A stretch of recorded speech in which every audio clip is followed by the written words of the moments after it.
All right, so we're gonna do a little video on the Giant. This is the 2019 Giant Propel Advanced Pro Disc. Let me start off by saying I've always been against disc brakes. I feel like they're a fad. They're just another way for bike companies to make money off of people. That's been my opinion. For the most part, it still is. Don't get me wrong, the braking is extremely improved on this bike, but it's unnecessary. If this was a mountain bike, yes, it would be necessary. If this was a bike that I was going to be descending on something that was 12% grade constantly on, yes, it would be helpful and necessary. For most of the mountains I ride, they're 8 to 8% or less grade, and you typically don't have to use the brakes when you're descending. However, on rainy days, these will be nice. Overall, I don't think they're great, and I don't dislike them. My opinion's improved a little bit, just because it is nice to have that extra braking power, but it's completely unneeded. So that means to me, I'm paying a little more for unneeded weight. And not only is it weight, but it's that centripetal weight. So it adds to getting the wheels spun up. And if I could, I would have gotten something without a disc brake. But the bottom line is that I was going with the Giant, and the only option for this bike right now is disc brake. I noticed in Japan, they do have one that is not disc brake. So all of that aside, took her out for a spin, and I gotta say it's a pretty damn nice bike. What I did is I took it for a ride in a hill that I climb. It starts out about 7% grade, goes up to about 13% at the end. So I wanted to compare it to the Amonda SLR versus that.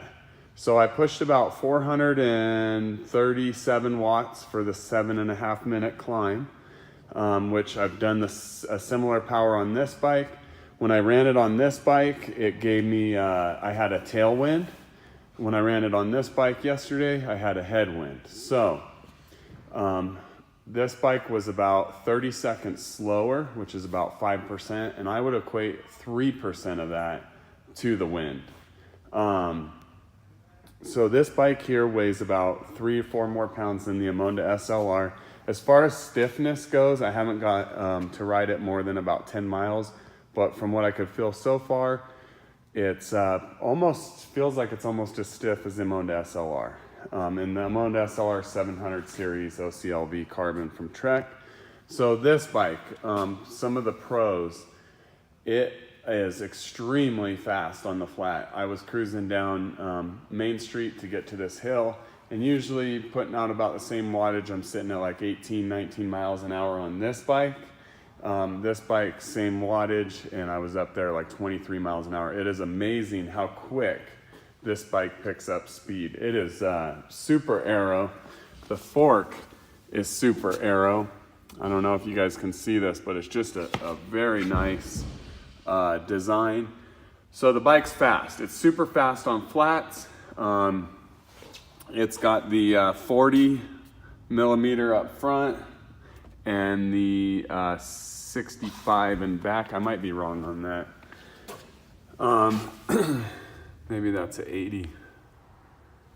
No, I think it's a 60. So it's a 40-60.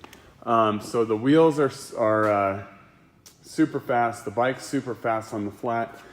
A couple of key things that I want to point out about this bike that are sweet. Comes standard stock with this mount.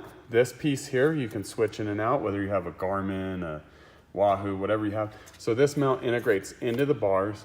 It's extremely aerodynamic, and it's badass. You don't have to go buy a special mount. That's awesome. The second thing, Giant offers a 2-year, if you wreck it, anything happens to this bike, to the carbon on this bike while you're riding it, it gets replaced for free. That's pretty sweet. Third thing that's badass on this bike, the Di2 is integrated into the bars. Let's see if I can get it to focus. Boom, that's pretty sweet. So the last thing I wanted to point out that I love about this bike is the gear ratio. Comes standard with the 52-36 up front. That gives you plenty of top end.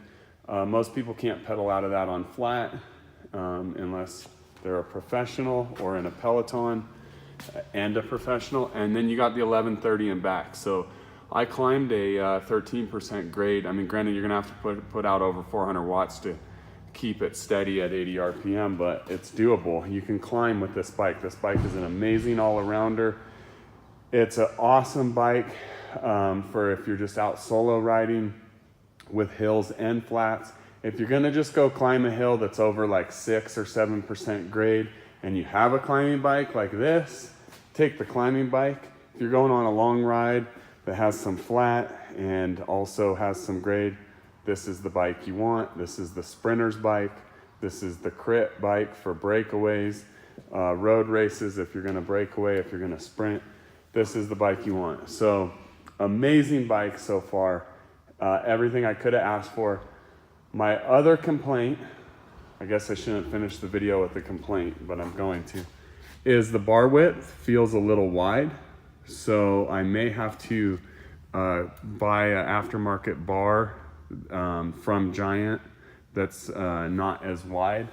So I think I generally run, I think this is like a 40 that I run normally on my road bike. And here, this is probably a 42 is my guess. You guys could look up the specs if you want, but it just feels a little wide. Then the other thing too is I'm gonna definitely have to slam the stem down. It felt a little bit high. Other than that, it felt extremely comfortable to pedal. Like I said, the bike is extremely fast on the flats. It's got the dual-sided power meter, comes standard with the dual-sided power meter. So basically, if you're looking for a bike that's comparable to this bike, you're gonna spend over $5 grand on an Amonda or over $5 grand on a Canyon. Or not an Amonda, the Madone or whatever Trek's Aero road bike is. You're gonna spend over $5 grand on that. You're gonna spend over $5 grand on the Canyon. So this is the bike. 5,800 bucks, comes standard with the dual-sided power meter, and you get that 2-year crash protection, which is awesome. So it's nice to be able to go out and ride a brand new bike and think, if I crash it, who cares? So anyway, this is it. That's my 10-mile review. I'll do a review after a couple 100 miles, and let me know if you guys have any questions about the bike. It weighs, without pedals, it weighs 18.2 pounds. So this guy without pedals weighs 15 pounds, and that's with Zip 202s on it. Anyway, hope you enjoyed the video, and we'll see you guys later.